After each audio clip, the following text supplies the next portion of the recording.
क्या आपको भी लगता है कि इन्वेस्टिंग सिर्फ बहुत स्मार्ट, जीनियस लोगों का काम है? अगर हाँ, तो आज की ये चर्चा आपको हैरान कर देगी। हम बेंजामिन ग्राहम की क्लासिक किताब द इंटेलिजेंट इन्वेस्टर के उन सिद्धांतों को समझने जा रहे हैं जो आज भी उतने ही सच हैं जितने दशकों पहले थे।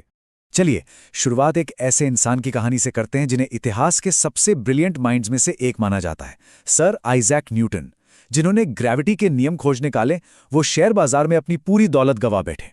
उनकी ये कहानी हमें एक बहुत बड़ा सबक सिखाती है कि इंटेलिजेंस या आईक्यू कितना भी ज्यादा क्यों ना हो, बाजार का पागलपन किसी को भी बहा ले जा सकता है। और यही इन्वेस्टिंग की सबसे बड़ी चुनौती है। तो आज हम किन किन बातों पर गौर करने वाले हैं? सबसे पहले हम जानेंगे कि एक इन्वेस्टर का सबसे बड़ा दुश्मन कौन है। फिर समझेंगे कि ये इंटेलिजेंट इन्वेस्टर आखिर होता कौन है। और उसके बाद हम ग्राहम के 3 सबसे जरूरी सिद्धांत जानेंगे: mister market, margin of safety और निवेश और सट्टे में फर्क। तो चलिए शुरू करते हैं पहले और शायद सबसे जरूरी सबक से। ग्राहम का मानना था कि एक इन्वेस्टर की सबसे बड़ी लड़ाई बाजार से नहीं बल्कि खुद से होती है। सन 2000 का वो दौर याद है? .com बबल, जब इंटरनेट कंपनियों के पीछे मतलब पूरी दुनिया पागल थी। किसी को इस बात से फर्क नहीं पड़ता था कि कंपनी पैसा कमा भी रही है या नहीं, बस उसके नाम में .com होना चाहिए था।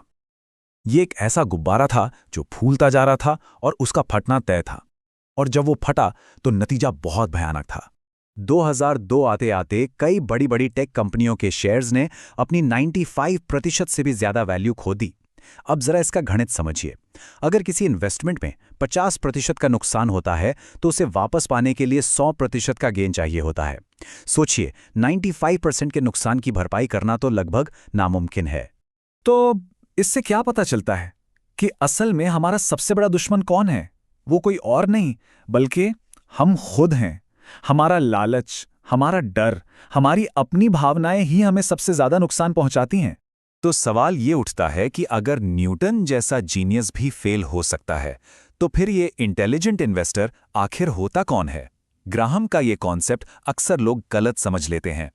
ग्राहम के मुताबिक इन्वेस्टिंग में इंटेलिजेंस का मतलब हाई आईक्यू स्कोर नहीं है। नहीं, इसका असली मतलब है इमोशनल कंट्रोल और अनुशासन।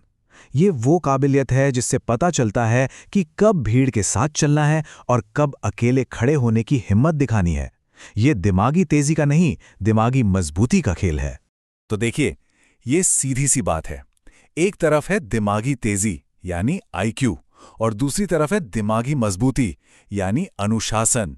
न्यूटन के केस में हमने देखा कि एक जीनियस भी अनुशासन के बिना बाजार में तबाह हो सकता है। वहीं एक आम इंसान अगर अनुशासित है तो वो लंबे समय में कामयाब हो सकता है। अब सवाल यह है कि मार्केट के इस पागलपन से डील कैसे करें। इसके लिए ग्राहम ने एक बहुत ही दिलचस्प किरदार बनाया, मिस्टर मार्केट। जरा कल्पना कीजिए कि शेयर बाजार आपका एक ऐसा बिजनेस पार्टनर है जिसका मूड पल पल बदलता रहता है। सोचिए, ये मिस्टर मार्केट हर रोज आपके दरवाजे पर आता है।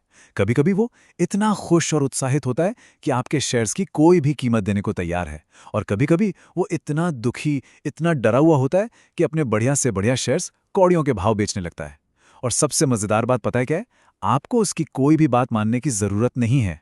आप उसे पूरी तरह नजरअंदाज कर सकते हैं। तो ऐसी सिचुएशन में एक समझदार निवेशक को क्या करना चाहिए?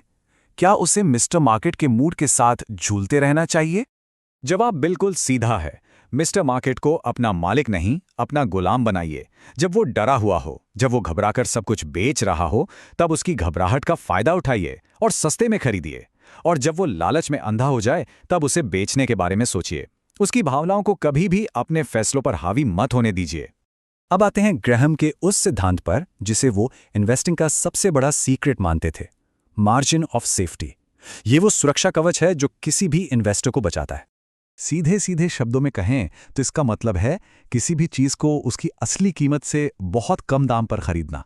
मान लीजिए किसी चीज की असली कीमत, उसकी इंट्रिंसिक वैल्यू 100 रुपए है, लेकिन आप उसे 60 रुपए में खरीद रहे हैं। तो ये जो 40 रुपए का फर्क है ना, यही आपकी सेफ्टी है, यही आपका मार्जिन ऑफ सेफ्टी है। तो करना क्या है? पहला स्टेप, अपना होमवर्क करें। रिसर्च करके ये पता लगाएं कि किसी कंपनी की असली कीमत क्या है। दूसरा स्टेप, धैर्य रखें। सही मौके का इंतजार करें जब बाजार आपको वो स्टॉक उसकी असली कीमत से बहुत कम दाम पर दे। बस कीमत और वैल्यू के बीच का यही अंतर आपको हर गिरावट से बचाएगा। और आखिर में ग्राहम एक बहुत ही जरूरी फर्क समझाते हैं, निवेश और सट्टेबाजी के बीच का फर्क। ये दोनों बिल्कुल अलग अलग खेल हैं। देखिए, एक इन्वेस्टर एक बिजनेस ओनर की तरह सोचता है। वो कंपनी की अच्छी तरह से जांच परख करता है और लंबे समय के लिए पैसा लगाता है। उसका पहला लक्ष्य होता है अपने पैसे को सुरक्षित रखना। दूसरी तरफ एक सट्टेबाज है।